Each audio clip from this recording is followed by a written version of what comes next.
اس مقدس مہینے کی حرمت اور اس کی عظمت سے کون مسلمان ہے جو ناواقف ہو؟ اللہ تبارک و تعالی نے اس مہینے کو پوری امت مسلمہ کے لیے سال بھر کے گناہوں کے کفارے کا اور درجات کی بلندی کا ذریعہ بنایا ہے۔ نبی کریم سرور عالم صلی اللہ علیہ وسلم رجب کا چاند دیکھ کر یہ دعا فرمایا کرتے تھے کہ یا اللہ ہمیں رمضان کے مہینے تک پہنچا دیجئے، یعنی ہماری عمر اتنی کر دیجئے کہ ہم اپنی زندگی میں رمضان پالیں۔ تو وہ مہینہ آنے والا ہے اور اللہ تبارک و تعالیٰ کی رحمتوں کی گھٹائیں برسنے والی ہیں، اس کی پہلے سے کچھ تیاری کرنے کی ضرورت ہے۔ رمضان المبارک کا مہینہ ہر سال آتا ہے اور گزر جاتا ہے، لیکن ہمیں کوشش یہ کرنی چاہیے کہ اس رمضان کے ایک ایک لمحے سے، اس کی ایک ایک ساعت سے صحیح فائدہ اٹھائیں، کیونکہ آدمی غفلت کی حالت میں مہینہ شروع کر دیتا ہے اور باتیں آج سے کل پر اور کل سے پرسوں پر ٹلتی چلی جاتی ہیں۔ اس لیے اس بات کی ضرورت ہے کہ شروع ہی سے، رمضان شروع ہونے سے پہلے آدمی اس کی تیاری کرے۔ یہ مہینہ یوں تو روزوں کا مہینہ ہے، رات کے وقت میں تراویح اس میں سنت مؤکدہ قرار دی گئی ہے، لیکن ایسا لگتا ہے کہ یہ پورا کا پورا مہینہ در حقیقت مسلمانوں کو ایک نئی زندگی دینے والا مہینہ ہے۔ 11 مہینے تک ہم لوگ اپنی دنیاوی مصروفیات میں لگے رہتے ہیں اور ان مصروفیات کی وجہ سے بسا اوقات ہم پر غفلت طاری ہوتی رہتی ہے اور اللہ جل جلالہ کے ساتھ جو مضبوط تعلق ہونا چاہیے تھا وہ کمزور پڑ جاتا ہے۔ اس واسطے اللہ تبارک و تعالیٰ نے یہ مہینہ اس غرض کے لیے بنایا ہے کہ جو لوگ سال کے 11 مہینوں میں اللہ تبارک و تعالیٰ کے تعلق سے دور چلے گئے ہیں، ان کو اس مہینے میں قریب لایا جائے اور اللہ تبارک و تعالیٰ کی محبت، اس کی خشیت، اس کا تعلق، اس میں اضافہ ہو۔ اور در حقیقت یہ مہینہ اس لیے بھی بڑی اہمیت رکھتا ہے کہ اگر غور سے دیکھا جائے تو یہ ایک ٹریننگ کورس ہے جس سے ہر مسلمان کو گزارا جاتا ہے۔ یہ ایک تربیت کا زمانہ ہے، یہ اپنی روح کو بالیدگی، اپنی روح کو تازگی دینے کا مہینہ ہے، یہ اللہ تبارک و تعالیٰ کی رحمتوں کو متوجہ کرنے کا مہینہ ہے، یہ اللہ تبارک و تعالیٰ کے ساتھ مضبوط تعلق قائم کرنے کا مہینہ ہے، یہ اس بات کا مہینہ ہے کہ انسان اپنے آپ کو گناہوں سے بچنے کی عادت ڈالے اور اس کی تربیت حاصل کرے۔ روزہ بذات خود بہت عظیم عبادت ہے، لیکن اس کا ایک بہت بڑا مقصد یہ ہے کہ انسان کو اپنی نفسانی خواہشات پر قابو پانے کی عادت پڑے۔ اسی لیے قرآن کریم نے یہ فرمایا کہ یا ایھا الذین آمنوا کتب علیکم الصیام کما کتب علی الذین من قبلکم لعلکم تتقون۔ روزے ہم نے تم پر اس لیے فرض کیے ہیں تاکہ تمہارے اندر تقوی پیدا ہو۔ تقوی کس چیز کا نام ہے؟ تقوی اس کو کہتے ہیں کہ آدمی کے دل میں کوئی غلط خواہش پیدا ہو رہی ہے، غلط جذبہ پیدا ہو رہا ہے، دل میں برائی کی امنگ پیدا ہو رہی ہے، برائی کا میلان پیدا ہو رہا ہے، لیکن آدمی اللہ تبارک و تعالیٰ کی عظمت کو، اس کی خشیت کو، اس کے جلال کو مد نظر رکھ کر اپنی اس خواہش کو دبا دے، اپنی اس خواہش کو کچل دے، اللہ کے لیے کچل دے۔ اس کا نام ہے تقویٰ۔ کہ دل میں خواہش پیدا ہو رہی ہے کہ میں اپنی نگاہ کو غلط استعمال کروں اور اس کے ذریعے کوئی گناہ کی چیز دیکھوں، لیکن آدمی یہ سوچتا ہے کہ میں اللہ کا بندہ ہوں، اللہ تبارک و تعالیٰ مجھے دیکھ رہا ہے، میری ایک ایک نقل و حرکت اس کی نگاہ میں ہے اور کل کو مجھے اپنی ایک ایک نقل و حرکت کا جواب بھی دینا ہے،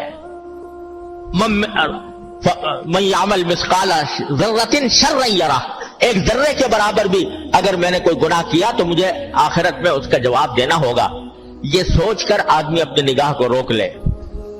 دل میں جھوٹ بولنے کا، غیبت کرنے کا داعیہ پیدا ہو رہا ہے، مجلس جمی ہوئی ہے اور جمی ہوئی مجلس میں غیبت ہو رہی ہے اور میرا بھی دل چاہ رہا ہے کہ میں بھی اس کے اندر کوئی حصہ ڈالوں، لیکن آدمی اس وقت اللہ تبارک و تعالیٰ کی عظمت کو، اس کی خشیت کو، اس کے جلال کو دل میں لا کر اپنے آپ کو اس سے روک لے، تو یہ تقویٰ ہے۔ تو اللہ تبارک و تعالیٰ فرماتے ہیں کہ ہم نے روزے تم پر اس لیے فرض کیے ہیں تاکہ تمہارے اندر تقویٰ پیدا ہو، کیونکہ روزے کے ذریعے تقویٰ کی تربیت دی جاتی ہے۔ وہ اس طرح کہ ہر مسلمان جب روزہ رکھ لیتا ہے اور ارادہ کر لیا کہ آج میرا روزہ ہے،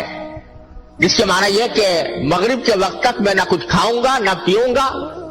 نہ اپنی جائز خواہشات جو بیوی کے ساتھ پوری کرنا حلال ہوتا ہے وہ بھی میں نہیں کروں گا، یہ ارادہ انسان نے کر لیا۔ جب روزہ رکھ لیا تو کوئی بھی مسلمان ایسا نہیں ہوتا کہ جو بھوک کی شدت کی وجہ سے یا پیاس کی شدت کی وجہ سے روزہ توڑ دے۔ بھوک لگی ہوئی ہے، کھانا موجود ہے، اس کی خوشبو آ رہی ہے، اس کو کھانے کو دل چاہ رہا ہے، لیکن چونکہ روزہ رکھ لیا ہے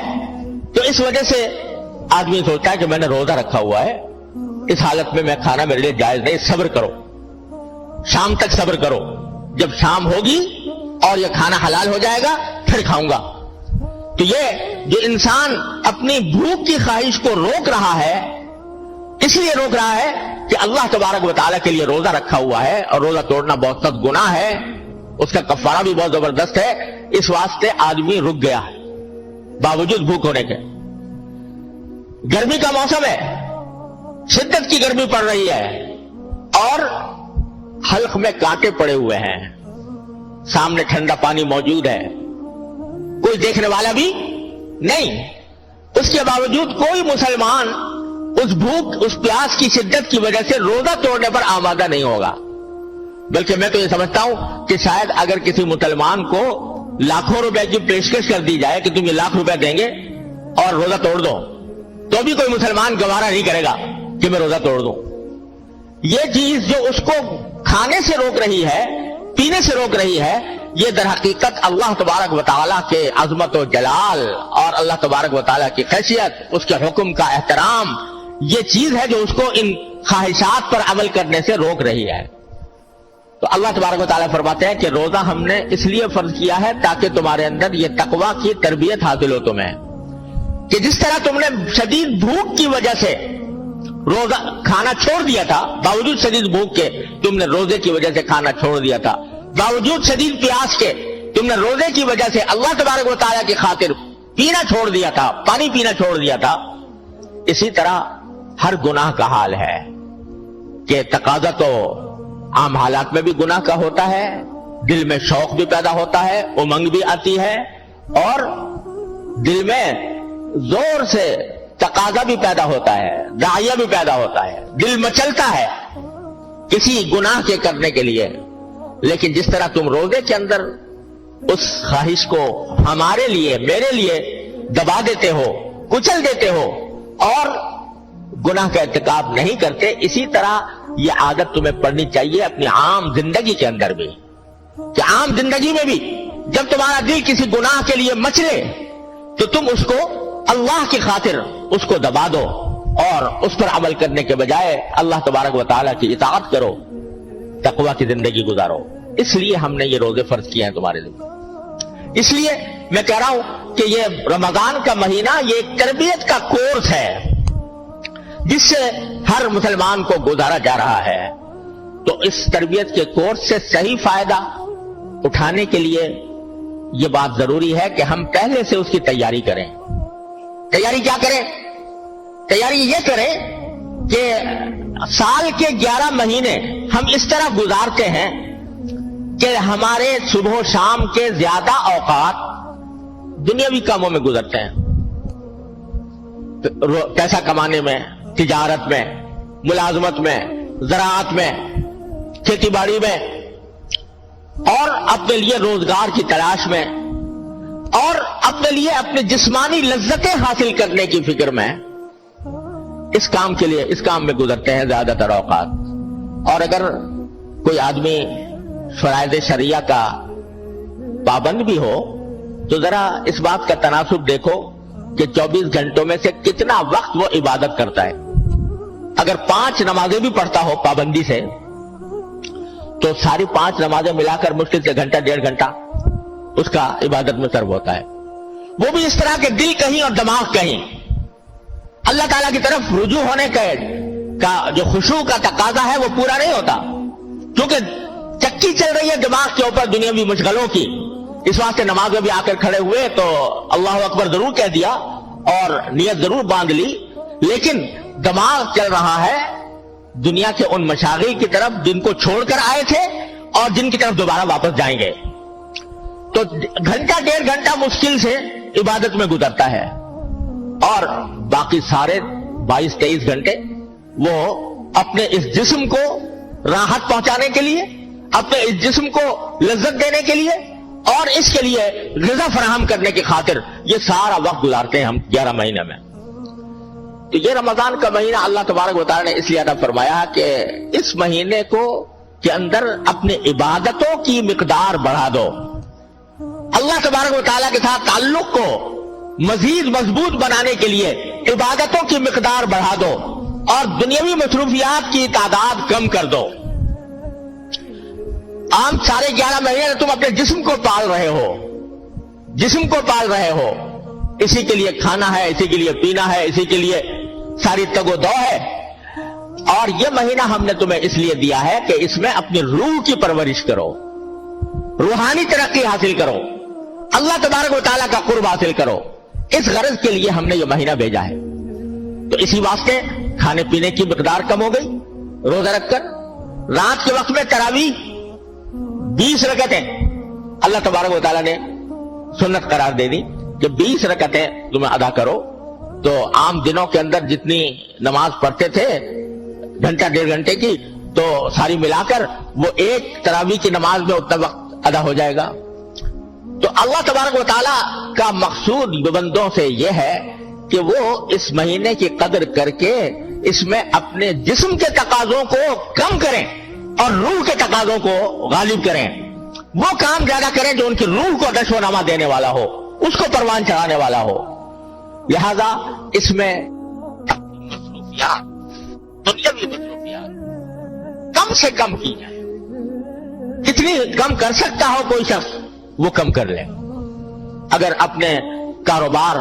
اپنی ملازمت اور اپنے دوسرے روزگار کے کام ہیں وہ ضروری ہیں، جتنی ضرورت ہے بس اس حد تک اس کو رکھیں، اور باقی اوقات کو فضولیات میں گزارنے کے بجائے، باقی اوقات کو دوسرے مشاغل کے اندر گزارنے کے بجائے یہ زیادہ سے زیادہ اللہ تبارک و تعالیٰ کی عبادت کے لیے ان کو مخصوص کیا جائے۔ تو پہلے سے میں اس لیے عرض کر رہا ہوں کہ اگر آدمی پہلے سے یہ اپنے زندگی کا کچھ نظام اس طرح بنائے کہ رمضان کے مہینے میں میری دوسری مصروفیات کم ہو جائیں، لوگوں سے میل جول کی بھی ضرورت نہیں، سارا سال پڑا ہوا ہے میل جول کرنے کے لیے، سارا سال پڑا ہوا ہے دوستیاں بگھارنے کے لیے اور عزیز و اقارب سے ملاقات کے لیے۔ ان دنوں میں میل جول کم کریں، ان دنوں میں دوستیوں کا اور مجلس آرائی کا جو مشغلہ ہے اس کو ترک کریں، اور اپنی جو ذاتی ذمہ داریاں اور مصروفیات ہیں ان کو جس حد تک کم کر سکتے ہوں وہ کم کر کے زیادہ سے زیادہ وقت اللہ تبارک و تعالیٰ کی عبادت کے لیے مخصوص کریں۔ اس میں جب عبادت کا وقت ملے تو اس رمضان المبارک کے مہینے میں کم از کم 2-3 باتیں ہیں جن کا اہتمام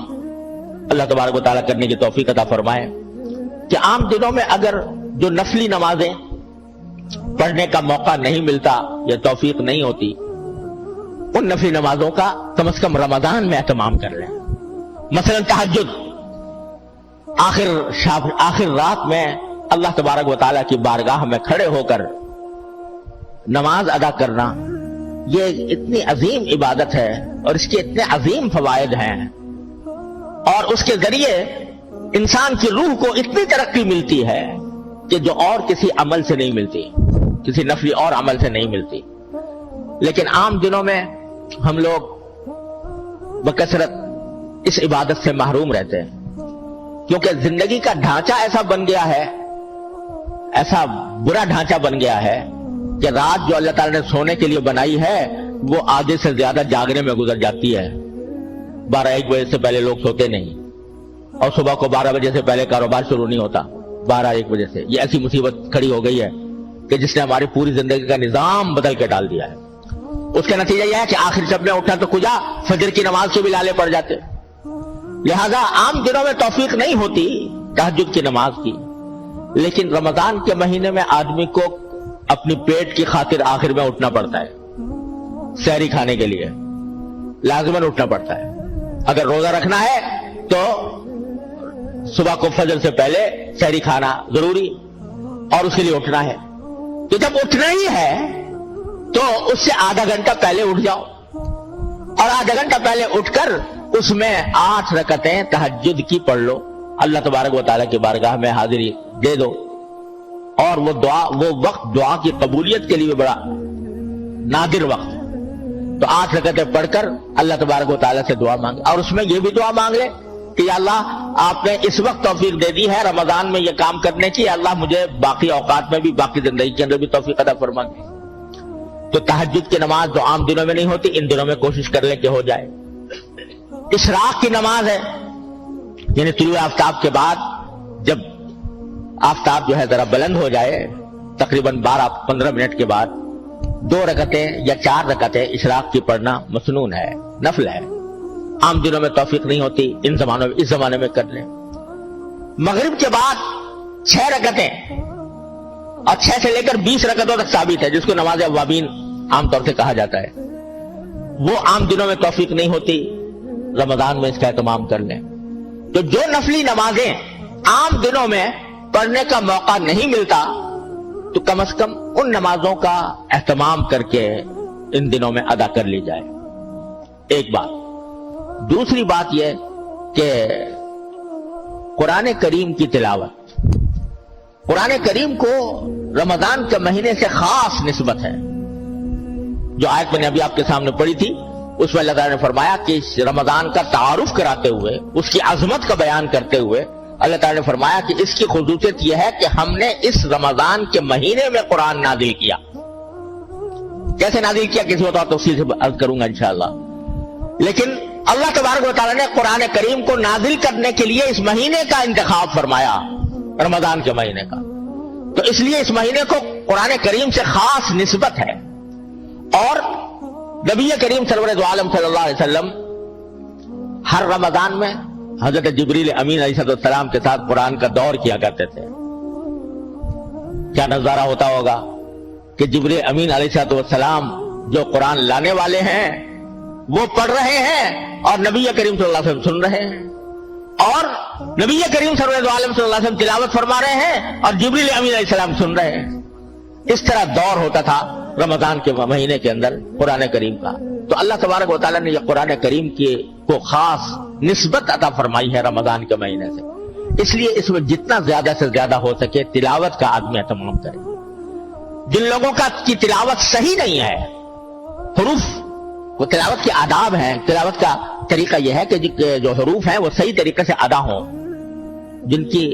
ابھی تک وہ صحت نہیں ہے تو کسی سے اس زمانے میں صحیح طریقے پر تلاوت کرنے کا طریقہ سیکھ لیں. کل 29 حرف ہیں الف سے لے کر یا تک. ان میں بھی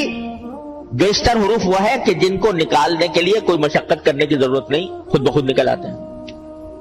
چند حروف ہیں کہ جن کا تلفظ صحیح کرنے کی ضرورت ہے. مثلا ہم لوگ سا اور سین اور صاد، ان میں اردو میں بولتے ہوئے کوئی فرق نہیں کرتے، لیکن قرآن کریم میں سا الگ طرح پڑھی جائے گی، سین الگ طرح پڑھا جائے گا، صاد الگ طرح پڑھا جائے گا. کس طرح ان کے درمیان کیا فرق ہے، کس طرح نکالا جائے. زال اور زا اور ذا اور غاد، یہ 4 حروف ہیں، ان کے اندر کیسے فرق کیا جائے، کس طرح کو صحیح نکالا جائے، یہ ہر مسلمان کے ذمے اس کا سیکھنا فرض عین ہے. لوگ اس میں بڑی غفلت میں مبتلا ہیں، جیسا چاہا قرآن شریف پڑھ لیا، لیکن یہ فرض عین ہے کہ آدمی اس کو صحیح تلفظ کے ساتھ پڑھنے کی کوشش کرے. تو اگر کسی کا تلفظ صحیح نہیں ہے تو اس رمضان کے مہینے کے اندر اس کا تلفظ صحیح کر کے تلاوت کا زیادہ سے زیادہ وقت جو ہے وہ تلاوت میں گزارا جائے۔ تیسری بات یہ کہ یہ اللہ جل جلالہ کے ساتھ تعلق قائم کرنے کا مہینہ ہے، لہذا اس میں ذکر جتنا زیادہ ہو سکے، کثرت سے ذکر، چلتے پھرتے اٹھتے بیٹھتے کوئی نہ کوئی ذکر زبان پر رہے، اور اس میں سب سے اچھا یہ ہے یہ تو جو بھی ذکر زبان پر آ جائے، سبحان اللہ، الحمدللہ، درود شریف، استغفار، جو ذکر بھی زبان پر آ جائے، لیکن تیسرا کلمہ سبحان اللہ والحمدللہ ولا الہ الا اللہ واللہ اکبر ولا حول ولا قوت الا باللہ العلی العظیم، اس کے بڑے عظیم فضائل ہیں۔ رمضان المبارک کے مہینے میں جتنا ہو سکے اٹھتے بیٹھتے چلتے پھرتے کھاتے پیتے ہر حال میں اس ذکر کی کثرت کی جائے۔ اور بھائی چوتھی بات یہ کہ اللہ تعالیٰ نے یہ مہینہ دعاؤں کا مہینہ بنایا، دعاؤں کا مہینہ، کہ اس میں اللہ تبارک و تعالیٰ کی طرف سے دعا کی قبولیت کے دروازے کھلے ہوتے ہیں، تو دعائیں کثرت سے کرو اللہ تبارک و تعالیٰ کے بارگاہ میں۔ اور اللہ تعالیٰ کی رحمت یہ ہے کہ اگر اپنے کسی دنیاوی مقصد کے لیے بھی دعا کرو گے وہ بھی اللہ تعالیٰ کے ہاں عبادت لکھی جاتی ہے، اس پر بھی اجر و ثواب ملتا ہے۔ آپ کہو یا اللہ میرا قرضہ جلدی ادا کرا دیجئے، تو دعا تو مانگ رہے ہو اپنا قرضہ ادا کرانے کی، لیکن اس عمل کے اوپر براہ راست اس دعا کے اوپر ثواب مل رہا ہے۔ قرض جب ادا ہوگا لیکن اس دعا کرنے سے فوراً تمہارے نام اعمال میں ایک عظیم نیکی کا اضافہ ہو گیا، اس پر اللہ تعالیٰ جزا عطا فرمائے گا۔ الدعاء هو العبادہ، ایک حدیث میں فرمایا گیا، دعا بذات خود عبادت۔ اپنے روزگار کے لیے دعا مانگ رہے ہو، اپنی معاشی خوشحالی کے لیے دعا مانگ رہے ہو، لیکن یہ دعا بذات خود عبادت لکھی جا رہی ہے اللہ تبارک و تعالیٰ کے یہاں سے، اس کا اجر مل رہا ہے۔ تو دعاؤں کی کثرت، اور بزرگوں کا ایک معمول یہ رہا ہے کہ عصر کے بعد آدمی اگر مسجد میں نماز پڑھنے کے لیے جائے تو اگر وہیں پر اعتکاف کے نیت سے بیٹھ جائے مغرب تک، اور اس میں جتنی تلاوت کی توفیق ہو تلاوت کرے، کچھ ذکر کرے، دعائیں، مناجات مقبول جو نبی حضرت حکیم الامت مولانا شبلی صاحب تھانوی رحمۃ اللہ علیہ کی مناجات ہے، دعاؤں کا مجموعہ ہے، وہ پڑھے، اور پھر باقی وقت اللہ تعالیٰ سے اپنی حاجات مانگنے میں گزار دیں یہاں تک کہ افطار ہو جائے۔ تو اس کے ہمارے بزرگوں کا یہ معمول رہا ہے، اور اس معمول سے کہ بڑے انوار و برکات ہیں۔ تو کوشش کی جائے کہ اپنے اوقات کو زیادہ سے زیادہ فارغ کر کے جتنا وقت مل سکے وہ اللہ تعالیٰ کی عبادت میں صرف کیا جائے، تو انشاءاللہ اللہ تعالیٰ کی رحمت سے امید ہے کہ یہ رمضان ہم سب کے لیے خیر و برکت کا ذریعہ بنے گا، ہمارے گناہوں کی مغفرت کا ذریعہ بنے گا، ہمارے لیے انشاءاللہ ترقی درجات کا ذریعہ ہوگا۔ اللہ تبارک و تعالیٰ اپنے فضل و کرم سے اپنی رحمت سے ہم سب کو اس کی توفیق عطا فرمائے۔ وآخر دعوانا الحمدللہ رب العالمین۔